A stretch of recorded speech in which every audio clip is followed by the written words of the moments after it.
বৌদি, রোগটা কি ধরতে পেরেছেন? পেরেছি। ব্যাটিংটা তুই তো দাদার থেকে ভালোই পারিস। বৌদি, আবার ওষুধ? আজকে আমি বানায় রাখবো, তুই কালকে এসে নিয়ে যাস। এখন যা, তোর দাদা আবার চলে আসবে। তাহলে বৌদি আমি আসি। বৌদি শোন, এই চিকিৎসার পদ্ধতির কথা কাউকে বলবি না। এটা প্র্যাকটিক্যাল পরীক্ষা, আর তোর পাওয়ারের উপরে আমি ওষুধ তৈরি করে রাখবো। কালকে এসে নিয়ে যাস। এখন যা। আচ্ছা ঠিক আছে বৌদি, তাহলে কালকে এসে আমি ওষুধটা নিয়ে যাবো বৌদি। হ্যাঁ যা।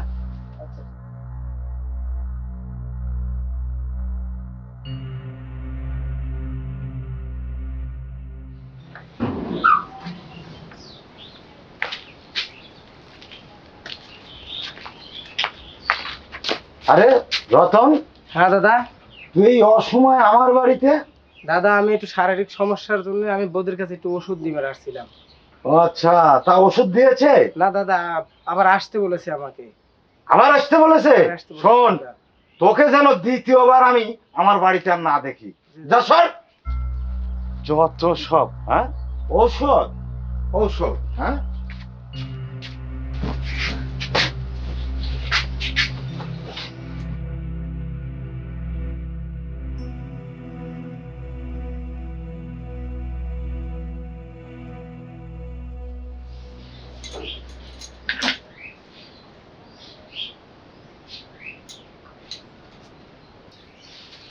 কাজলি, তুমি কি এই পাড়ার সব যুবক সালবালের চিকিৎসার দায়িত্ব নিছো নাকি?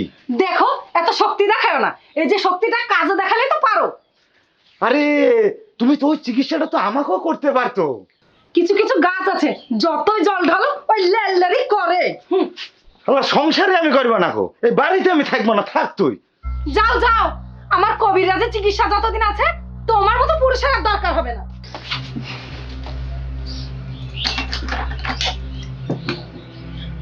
বৌদি, ও বৌদি। কে রে? আমি ভজন বৌদি। আয় আয়। তুমি একটু এদিকে আসো বৌদি। তুই ভিতরে আয়। এই তোমার জন্য কলা নিয়ে এসেছি, আসো। আমি বাইরে যাব? আরে বৌদি আসো না, আমি দাঁড়িয়ে আছি, আসো। আচ্ছা, আসছি, দাঁড়া।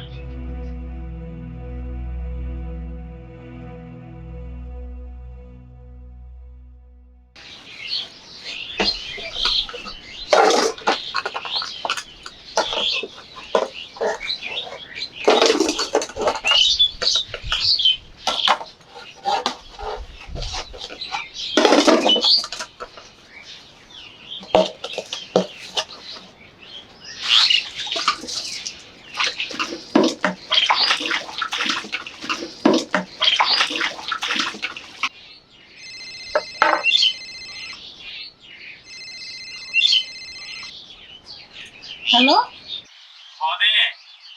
হ্যাঁ কও। তো আমি শুনলাম আপনি নাকি পুলিশের বিভিন্ন গোপন রোগের চিকিৎসা করছেন।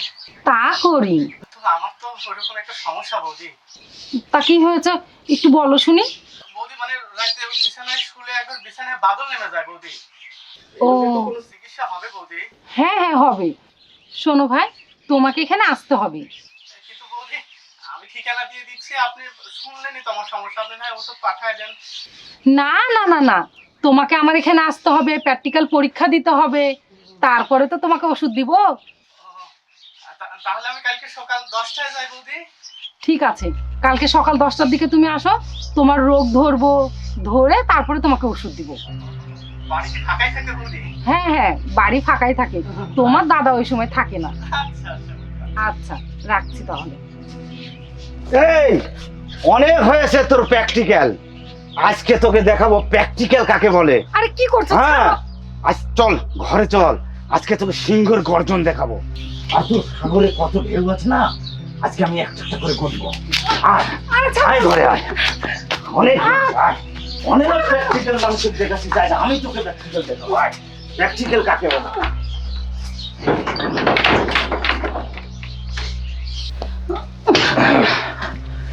দেখো, তুমি এগুলো কি করছো? ছেড়ে দাও বলছি। আরে আজকে আমি তোকে প্র্যাকটিক্যাল ক্লাস করাবো। হ্যাঁ, দেখো, আমার রোগীরা জানতে পারলে কিন্তু খুব খারাপ হয়ে যাবে, আমাকে ছেড়ে দাও বলছি। আজকে দেখো আমার রোগীরা জানতে পারলে খুব খারাপ হয়ে যাবে, তোমাকে ছাড়বে না বলছি। আমার রোগীরা জানতে পারলে কিন্তু খুব খারাপ হয়ে যাবে, তোমাকে ছাড়বে না বলছি, তোমাকে ছাড়বে না বলছি। রোগী? হ্যাঁ, রোগী না, আজ থেকে কোনো রোগী এখানে আসবে না। আজ থেকে তুমি আমার রোগী, আমি তোমার চিকিৎসা করব। তোমার সাগরের ঢেউ আজকে আমি থামিয়ে দেবো।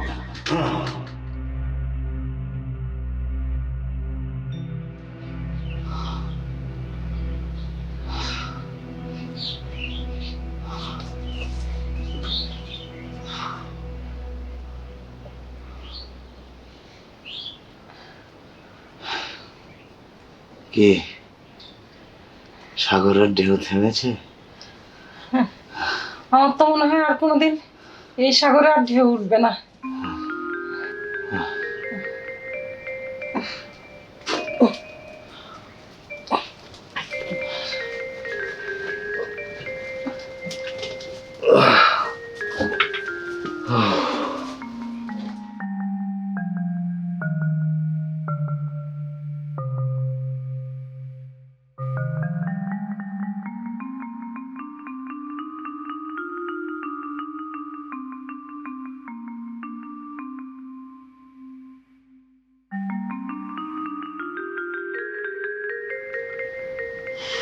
শোনো, কোনো নারী যদি কোনো সংসারে অনৈতিক কাজে জড়িয়ে যায় তাহলে ভাববে সেই পুরুষের জন্যই ওই নারী অনৈতিক কাজে জড়িয়েছে।